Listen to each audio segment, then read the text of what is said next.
Buenas, somos el grupo 6 y el día de hoy les vamos a hablar sobre lo que son los métodos moleculares. A continuación yo les voy a hablar sobre lo que es el dot plot y el slope plot. Tenemos que es el método más simple y común gracias a su posibilidad de empleo con muestras de ácido nucleico sin purificar. Por ejemplo, sangres, heces o esputo.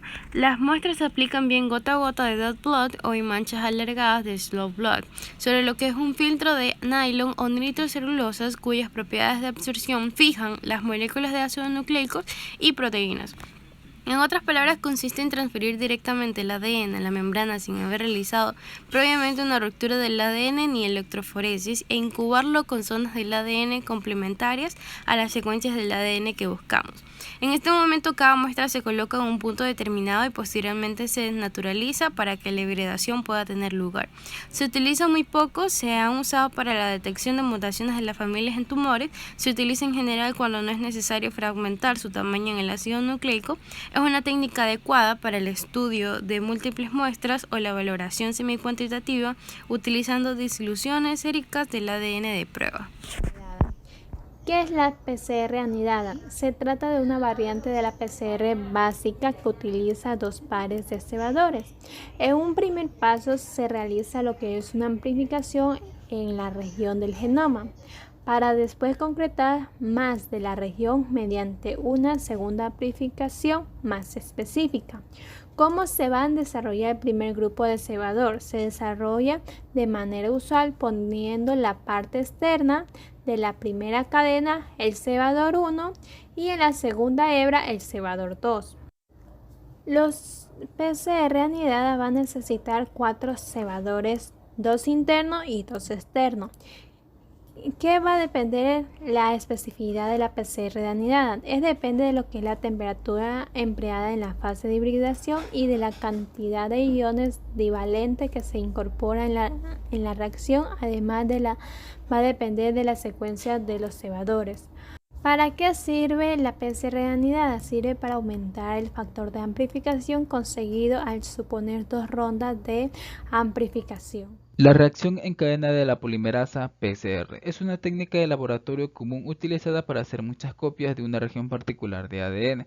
Para ello vamos a ver la mezcla maestra para PCR, el cual necesitamos de los materiales, que es ADN molde, 2 cebadores, 4 desoxirribonucleótidos trifosfato, la solución tampón buffer, polimerasa, iones, agua destilada o desionizada estéril y el termociclador, que es un aparato que automatiza la PCR, eleva y baja la temperatura en tiempos cortos para poder llevar a cabo la reacción mediante una celda Peltier.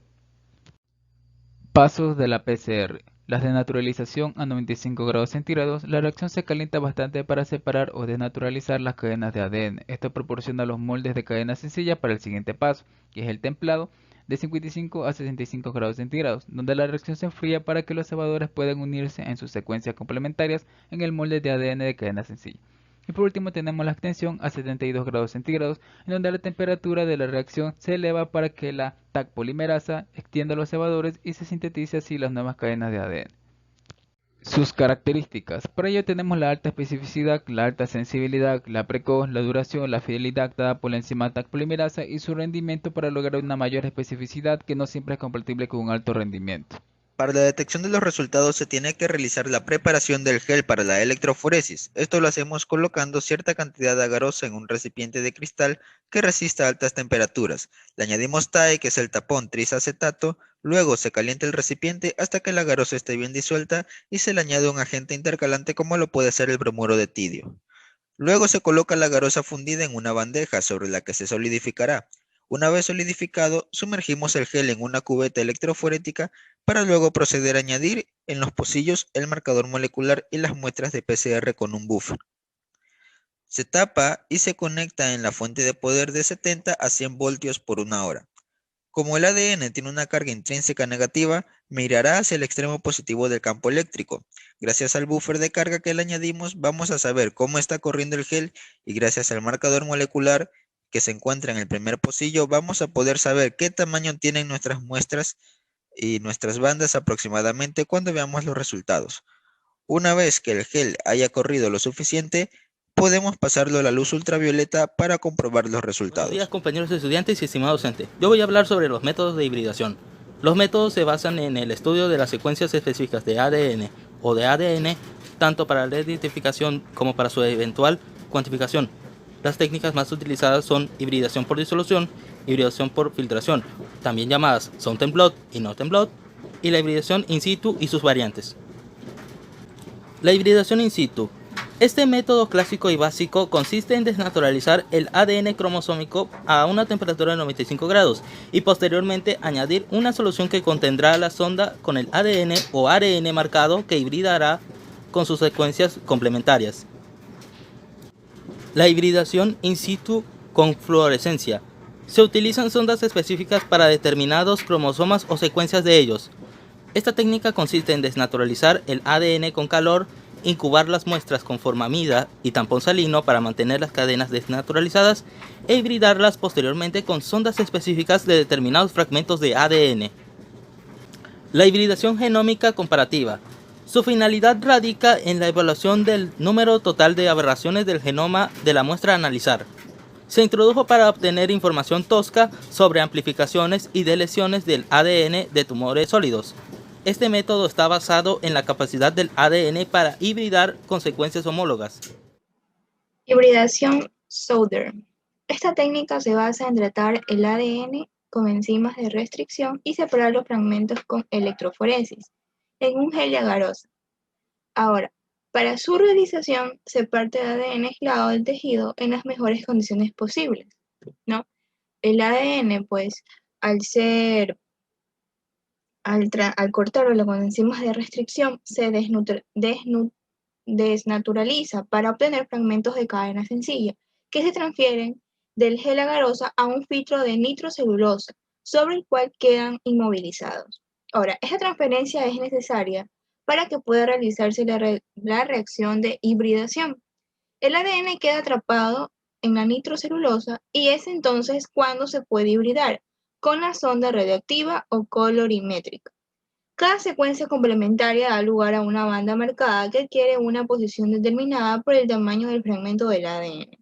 Ahora, esta reacción se puede detectar por autoradiografía, ya que las sondas se pueden marcar radiactivamente. Esta técnica se utiliza en reordenamiento de procesos linfoproliferativos para determinar clonalidad a partir de los genes de las inmunoglobulinas de los linfocitos B, de los linfomas B o de los receptores o de los linfomas T. La hibridación Northern o Northern blot es una metodología directa que permite la detección de los pequeños RNAs, sus secuencias precursoras o intermediarias, así como evaluar sus propiedades de expresión y determinar su tamaño, razón por la cual sigue siendo ampliamente usado. El proceso general de Northern blot consiste en extraer RNA total, separarlo por tamaño mediante electroforesis y transferir e inmovilizar en una superficie sólida, como puede ser la membrana. La sonda con secuencia complementaria al RNA de interés es marcada con métodos radioactivos o no radioactivos.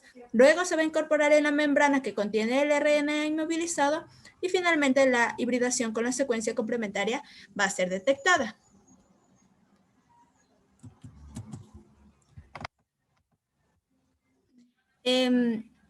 La técnica de hibridación Northern nos va a permitir obtener información sobre el tamaño de RNA y detalles de su procesamiento posterior, así como también estudiar el modelo de expresión de genes específicos y determinar la abundancia relativa de los transcriptos. Tenemos que la principal diferencia con la técnica de Southern blot es que el RNA es separado por tamaño utilizando geles de agarosa desnaturalizantes para evitar la formación de estructuras secundarias por plegamiento. Luego de electroforesis, el gel no necesita ser desnaturalizado por tratamiento con álcali, dado que las moléculas de RNA son simple hebra y ya se encuentran desplegadas.